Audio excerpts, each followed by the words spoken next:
He knows my every thought. He sees each tear that falls, and he hears me when I call. Oh, he knows my name. Hallelujah.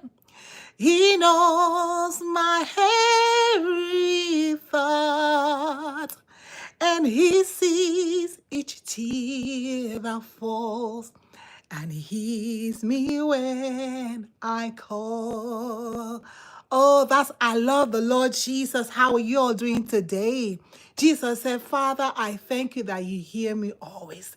And that has been, oh my God, that has been such a liberating statement for me, knowing that whenever I come to my Father, he hears me. See, the most important thing that is that he hears. And I'm going to let you also see how he actually said it himself. It's so wonderful that he will say it himself. So I just want to encourage us in this place, this space, just be encouraged. You may be overwhelmed. Are you overwhelmed? Are you tired? Are you running from a situation that seems too painful to face? You may be out there in here and you're having situations that you have to deal with, painful to face, but you're just like, I want you to know something. You are not alone. The scripture tells us, I got to go to the scriptures, that there's no temptation that is happening to us that is not common to man. I know sometimes it may be really tough, it may be hard, and you're there and you're like, why me? Why me? And sometimes I hear that answer in myself, say, "Well, why not you? What makes joy different from the rest of the world?" This idea as a Christian, you don't have to go through stuff. We are going to be like, your master went through stuff. Our Lord Jesus, he went through stuff, despised. So are you being despised right now? You're not the first. Jesus, your master, went through it. And he said, a servant cannot be greater than the master. Beaten. Paul was beaten. Jesus beaten. Yeah, Paul cannot be greater than Jesus. I love the Lord Jesus. As much as this what you're hearing now is not a popular thing, but it says in this life that we're going to have trials and tribulations. It is part of the Christian race. And I looked in Revelation when the saints that were martyred were saying to the Lord, to God the Father, when are you going to avenge us? Because vengeance says the Lord is mine. And so here in Revelation, he's telling them, calm down. That scripture kind of scatters me a little bit. Scatters me sometimes when I read it. Jolts me sometimes. He said, calm down until your brethren that will be beheaded just like you were beheaded. That is when I will take vengeance. Chai. So what kind of Christianity are you running? The one that has no problems? Child. I just want you to know what you're going through, you're not the only one. You may not be going through right now. Tomorrow may be your day. Don't kid yourself. This walk with the Lord, it comes with trials and tribulations. But Jesus said what? He said, children, little children, fear not, for I have overcome the world. Because this world is not our home. Jesus said, my kingdom is not of this earth. Hey, I'm free. So we're not expecting to live here. We're not expecting to, just be here and have houses and lands and cars. Forget this. All these things will pass away. It is your soul, is my soul that is most important. So I just want to encourage you, because you may be going through right now. You may be overwhelmed right now. You may be faced with things that are so painful for you to bear. And you're like, what's going on? Where do I go from here? What do I do right now? And I hope you're not about to throw in the towel and say, well, if this is what following the Lord is going to cost me, I am done. I heard a sister said that. Said she was going through so much. It's like she's going in and out of, she got out of one, she go into one. And she's like, somebody told her, and that is the scripture too, that, you have been favored by God. She said she didn't really, it's not something she wanted to hear. What you mean favored by God? What you mean favored by God to go through this? And she, after a while, she now said, Father God, I thank you that you have thought it good and wise for me to pass through this. What you are passing through, I don't know. You may be in your wilderness, just like Agar. I gotta talk about Agar. Agar was in the wilderness crying because she ran away from her mistress Sarah. God met her there. In your wilderness, God is meeting you right there. In your pain, God is meeting you right there. In your struggles, God is meeting you right there. You just don't give up on God. You see, God pays attention. You also have to pay attention to God. God did not promise us a world that is free of issues, of pain, of struggles. No. In this life, Jesus said, let me say that word again. In this life, there's some things that you just wish that, will just be able to take it out of the Bible and just throw it over there. It's for, he said, forever, his word is settled in heaven. And he says, not one word will go unfulfilled. He says, in this life, beloved, we will have tribulations and we will have trials. So you may be going through your trials. You may be going through your tribulation. But you got to learn to put down the smile. You got to learn to pay attention to God through it. Why? Because God is with you. God is paying attention to you. This is your divine GPA. I say your divine GPA. Your divine GPA. God is paying attention to you. God paid attention to Agar. Why? Do you know why? Because Agar, in one way or the other, was tied to Abraham. Are you tied to Abraham? Whether as a spiritual Jew or as one that has been grafted in. So, if that is the case, your case done better. You are in a better place because God, right now where you are, is paying attention to you. And then God told Agar, you're going to have a son. Call his name Ishmael. I was like, oh my God. What is the meaning of Ishmael? God pays attention or God sees. And this takes me back to the book of Exodus. In Exodus, God told Moses, I need you to go to Egypt. Because, listen to this, guys. He says, I have seen, number one. He says, I have heard. Number two, he says, I know. What are you talking about? In Jeremiah, he says, I know the thoughts that I have for you. For you and you out there going through all that pain and struggle. Your husband just left you or is in the middle of leaving you and you just lost your job. You just lost a child. You just lost your business. You just declared bankruptcy. They just repoed your car. You just lost your home. You lost everything. God sees. God knows. And God hears. Let that be your divine GPA. If nobody sees you, you feel that you are just lost in the world. Nobody's looking at you. Nobody's wrestling at you. And you are at the ripe age of marriage. And nobody has even whistled. They're not even looking at your end. They don't even know whether you are good looking or you are not. God pays attention. God knows. God hears your silent prayer. That's why I said when you want to pray, he said go into your closet, meaning your secret place, and talk to your Father. Why? Because he hears your secret prayers. He that hears in the secret, he will reward you openly because he's a faithful God.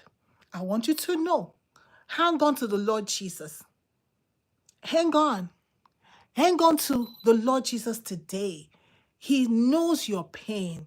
Even though it may not seem like it. Even though, you just don't feel. With God, we don't work with feelings. Let me say that again. We do not experience God. We do not feel, I just feel like goosebumps. I just feel in the room. Jesus said, maybe I need to remind us that, blessed is he that has not seen, but yet believed. Why was Abraham called righteous? God told him, I will do this. The scripture say Abraham believed. Once Abraham believed, it was counted to him for righteousness. So forget all this jittery, all this experience. Oh, I feel experience. I feel all this thing. The house is shaking. You see the prophet. You see the same thing. You see human being. The wind came, boo, wow, ooh, everything, fire, everything was just happening. He said, God is there. He said, God is there. I bet God was not in the wind. God was not in the thunder. God was not in the lightning. God was not in any of those experiences that men want God to be in. But there came a still small voice, a still small voice, and the Lord was in that. So stop looking for all those things that will kind of give you, oh, maybe that's why you want to feel that, yeah, God is hearing your case. In the still moment in your bed, when you're weeping, it's just you in your bedroom, you're weeping on your pillow. God, every tear on your pillow, God sees it. Every tear in your car, God sees. I'm talking to you, I'm talking to me. Whenever I cry, I know God sees it. My tears don't go unnoticed by God. Once I read that scripture, that God told Moses, come and go to Egypt, because I have heard, because I have seen, and because I know what my children are going through. Listen, the God that we serve is a good Father. Jesus said, only God is good, and good is the God of Israel. Is that who you are following? If you're following the God of Israel, be assured that your case is in his face like this, in his face. Be assured that your case is in his heart. Be assured that your case is in his mind. He sees, he knows, and he hears. That's the God that we serve. We do not have things that are created by hands, that have ears that cannot hear, that have mouth cannot speak, that have hands that cannot deliver, that have eyes that cannot see. God pays attention. Let that be your divine GPA. So just in case you are here, you're like, I never had good GPA school, don't worry. There's a divine GPA that's above 5.0.6.6.0.8. This is eternal GPA. Eternal, see? He says, behold, I am with you always. So God's GPA, he's not the same GPA with your school. He's the one that continues eternally. So God sees you from your beginning. He said, before you were formed in your mother's womb, he said, I have known you. That is eternal GPA. From the time before your mother and your father got together, God already knew you. God already destined you for where you are going. So all the people that pray for, Father God, change my destiny. From what to what? Change your destiny from what he has created you to what? Stop praying that ignorant prayer. Change your destiny. Do you even know what your destiny is? It is God. He said, I know the thoughts that I have for you. That's God speaking. He knows the thought. He knows the plan. So even the pain that you're going through, I was speaking to somebody of recent. I said, you know what? My case is not even no case, because whatever situation I find myself, my Father is aware of it. There's nothing that just happened. That happened to Joy. I didn't see that coming. Not my Father.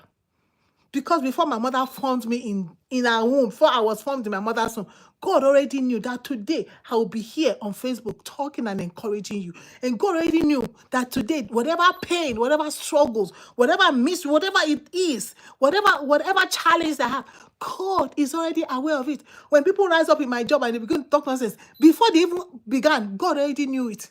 Listen, they told the prophet. They told the king, when the king was like, who is in our midst that is treasoning us, that is exposing our plans to these people? They say, you don't know that there's a prophet in Israel. The thing you are talking in your bed chamber, he is being recorded. That is the God that you and I serve. So before they will start and gather together, God already know. He said they will surely gather. That is the promise of God. What are you going to do? What am I going to do? That is the word of God. He said they will surely. So if the scripture said they will surely gather, your enemies will gather.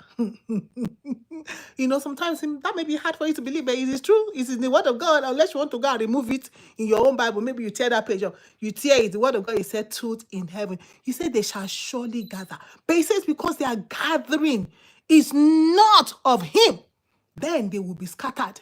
But there's some gathering that is of the Lord Jesus Christ. In this life, we shall have trials and tribulation. Hard to believe. There's some gathering that God will allow. Hashtag Job. God put that Job in the scripture so that we will learn that sometimes he will allow some stuff. He will allow it. He will allow it. So if you have any problem with that, you got to take it up with your Father. Take it up with your Creator and say, why? But I just know that in Exodus 3, told Moses, come and go, because I have seen the affliction of my people. God is seeing your affliction. There's nothing new that is happening to you that God is not aware. Happening in your home that God is not aware. Your marriage is about to scatter. God is aware of it. It's not like, oh, I didn't know. I didn't know it was going to. No, God is aware of it. You're about to lose your job. God is aware of it. You're about to lose that child. God is aware of it. There's nothing like, sometimes I don't think sometimes we really understand the sovereignty of our God. Sometimes I don't think we understand that God knows everything. Sometimes we want to feel that, no, God didn't see that coming. Like, we can always say as human beings, hey, Pastor Jay, we can always say as human beings, oh, I didn't see that coming. That's because I'm human. I don't have that kind of, even ordinary 2020 vision I don't get. How can I come and know? But God, He is Alpha. He is Omega, meaning He's the beginning. Whatever is in the beginning, He knew it. Whatever is at the end, He also knows it. He knows what is in the middle. We don't. He knows everything. So be encouraged, my brother. Be encouraged, my sister. Let this be your comfort. Today, your tears are not wasted. Your cries are never ignored. Your pain has not gone unnoticed. God sees it all. God knows it all. And He says what? He says He will make all things to work for your good. When He say work for your good, does not mean you're going to have a car and a house and lands and property. We make all things work for your good. It can be like Paul. Let me even start from John the Beloved. Put him in the island of Patmos because I need to give him some revelation. Put him away from the people. That could be it. God made being in the island of Patmos work, not just for John the Beloved, but for all of us. Right now, we are enjoying. We're still even finding it difficult to really accept the book of Revelation. So people did not accept it. Talk about Paul, beaten and left for dead so many times. Paul said, I appeal to Caesar because God already told me you're going to stand before kings. So in the beating, that was his destiny. He had to go to Caesar. So before he will get to Caesar, he has to go through Festus. He has to go through Felix. He had to go through the elders. He had to go through the scribes and the Sadducees. They had to torment him. They had to beat him before they can now send him off to Rome to go and meet Caesar. That was the destiny that God had for him. God allowed it. Now, if you have a problem with that, take it up with God. And I remember, even in our time, Jim Elliot of blessed memory and the other missionaries that went by the Inca people, and they were massacred. But the wives went back. Elizabeth Elliot went back to the same place a couple of years later, and people were saved in that place. That was his destiny. When you have a problem with that, take it up with his creator. I did not create him. I did not have any plan for him. I did not send him on a message. I did not send him on errand. Even me, I did not create myself. I don't have any plan for myself. And I have not sent myself on any errand. And I want to trust the Lord that whatever life we are living right now, that God will be glorified in it. Didn't He say that you were created to give Him pleasure? Listen, wives, you're not just created to give your husband pleasure. No, the pleasure starts first with God. So even if your marriage is displeasing God, I don't want to say anything. Jesus is Lord. Yeah. Our first thing is to please God. I say, seek ye first the kingdom of God. You have children, and all you're living for is to please your children. That's why sometimes God will just do what? I did not say anything. It is in the hands of God. It is in the hands of God, guys. In the hands of God. Our lives are in His hands. Let's be encouraged today. God sees. God hears. Be encouraged today. God sees. God hears. God knows. God is your divine GPA. God pays attention to the minutest thing in your life. Like the thing that you don't even, God cares about that. Yeah, He cares on which side of the bed you sleep. He cares whether you have heat in your house or cold. He cares. He cares. He does care. He cares whether you go to get your eyes checked. He cares whether you have food to eat. He cares whether you're eating too much. He cares the kind of food you eat. God cares. So be encouraged, my people. God bless you. He knows my name. Do-do-do-do-do. He knows my every thought. Oh, he sees each tear that falls, and he hears me when I call. He knows my name. Oh, he knows my every thought. Oh, he sees each tear that falls, and he hears me when I call. Wow. Thank you, Felicia. Thank you, Humphrey. Catch up with you next time. The Lord bless you. Have a wonderful weekend. Shalom.